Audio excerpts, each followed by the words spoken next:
Quem são as testemunhas do Apocalipse? Vamos estudar Apocalipse 11 para entender um pouquinho. Vamos lá. Apocalipse 11, versículo 1, diz assim: Foi-me dada uma cana semelhante a uma vara. E chegou o anjo e disse: Levanta-te e mede o templo de Deus e o altar dos que nele adoram. Aqui, parafraseando, foi dado a João uma trena, algo de medir. Ao meu entendimento, está dizendo aqui para que João fizesse separação entre os que são justos e separação entre os que não são justos, entre os ímpios.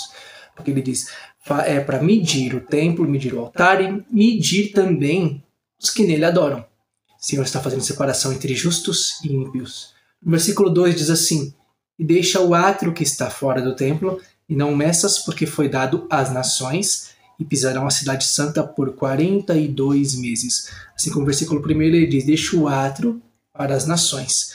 Quando ele se refere a nações, está querendo dizer sobre as pessoas que não servem a Deus. E quando ele diz que é por 42 meses, 42 meses é o mesmo que 3 anos e meio. Vocês vão ver que essa expressão aparece muito aqui no capítulo 11, não só no capítulo 11, como também em outros capítulos de Apocalipse, como também em Daniel. Tá? Se refere à primeira metade da última semana, que antecede a vinda de Jesus Cristo também. Então ele diz assim, depois no versículo 3, E darei poder às minhas duas testemunhas, e profetizarão por 1260 dias vestidas de saco. Não tem como a gente afirmar claramente quem são as duas testemunhas. Ao meu entendimento, ele está se referindo a judeus e cristãos. Mas a gente não tem como afirmar com certeza quem são as duas testemunhas. Porém, ele fala que elas vão profetizar por 1260 dias, que são 3 anos e meio. Assim como ele disse para que a cidade fosse pisada por 42 meses, 3 anos e meio. Que dá a entender que nesse período na primeira metade da última semana, as testemunhas vão profetizar, vão pregar a palavra livremente durante 3 anos e meio. Porém, versículo 4 diz assim: Estas são as duas oliveiras e os dois castiçais, que estão diante do Deus da terra.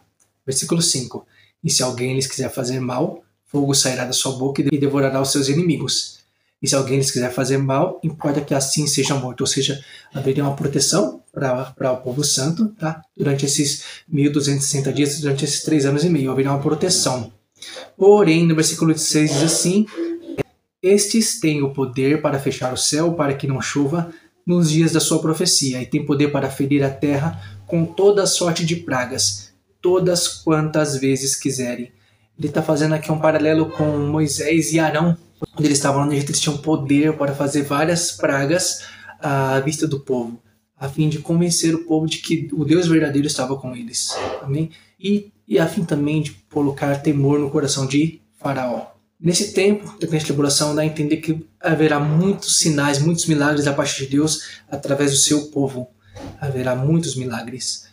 Já no versículo 7 diz assim: E quando acabarem o seu testemunho, a besta que sobe do abismo lhes fará guerra, e os vencerá e os matará. Aqui está dizendo que ao fim de 3 anos e meio, no final da primeira metade dos 7 anos de grande tribulação, a besta vai fazer guerra ao povo santo e vai os matar, assim como está dizendo em Apocalipse 13, que a besta, que o anticristo, ele mataria o povo santo. Em Daniel é nos dito que o anticristo faria uma aliança de uma semana, 7 dias, são semanas de anos, 7 anos, e na metade da semana ele quebraria a aliança. Aqui está dizendo a mesma coisa. Nos 3 primeiros anos e meio, o povo vai estar pregando a palavra, o povo vai estar realizando milagres, porém, no final dos 3 anos e meio, eles seriam perseguidos e mortos, ou seja, ali não haveria mais a proteção que o povo santo tinha. No versículo 8 diz assim: E jazerão seus corpos mortos na praça da grande cidade que espiritualmente se chama Sodoma e Egito, onde o seu Senhor também foi crucificado. Falando que os corpos ficariam expostos, mortos em Jerusalém,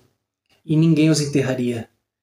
E no versículo 9 diz assim: E homens de vários povos, tribos, línguas, nações verão seus corpos mortos por 3 dias e meio, e não permitirão que seus corpos mortos sejam postos em sepulcros.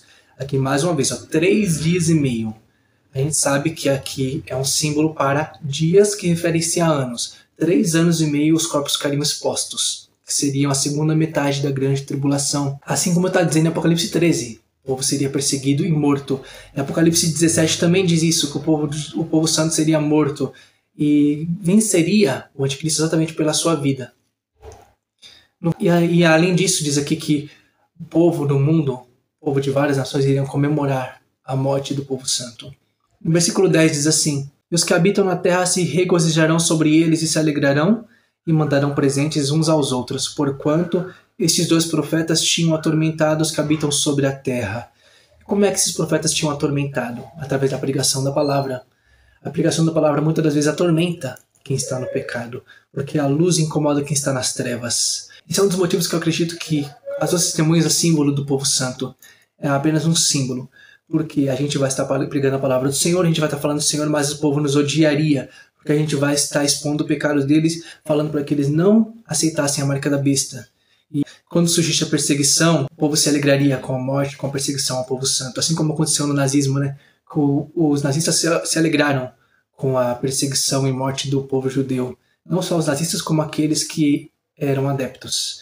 No versículo 11 diz assim: E depois daqueles 3 dias e meio, depois dos 3 anos e meio, né? O Espírito de vida, vindo de Deus, entrou neles e puseram-se sobre os seus pés. Ressurreição.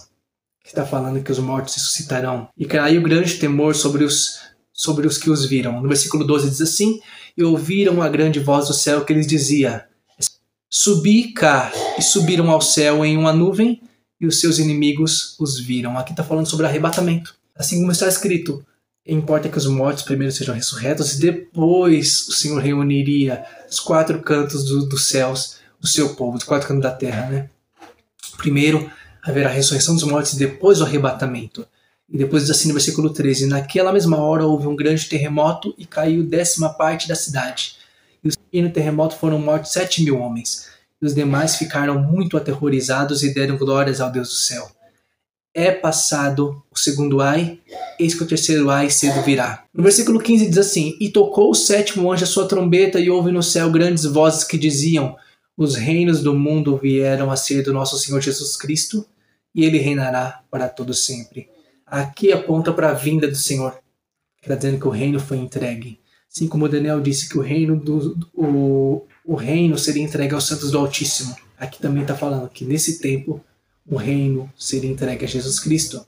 16 diz assim: Os 24 anciãos que estão assentados em seus tronos diante de Deus prostraram-se sobre os seus rostos e adoraram a Deus, dizendo: Graças te damos, Senhor Deus Todo-Poderoso, que és e que eras e que hás de vir, que tomaste o teu grande poder e reinaste. Está falando que Deus era, é e que haveria de vir. No versículo 18 diz assim: Iraram-se as nações. Porque muita gente não entende isso, acredita que a grande tribulação é a ira de Deus. Não é. A grande tribulação é a ira do inimigo, é a ira das nações, como diz aqui no versículo 18. Iraram-se as nações e veio a sua ira. Apenas depois da grande tribulação vem a ira de Deus, que é o julgamento sobre o anticristo e o seu povo. Aqui está falando que a ira de Deus vem depois da morte do povo santo, da grande tribulação, da ressurreição e do arrebatamento. Aí vem a ira de Deus. E diz assim: Iraram essas nações, e veio a sua ira, e o tempo dos mortos para que sejam julgados, e o tempo de dares o galardão aos profetas, teus servos e aos santos, e aos que temem o teu nome, e pequenos e grandes, e o tempo de destruir os que destroem a terra.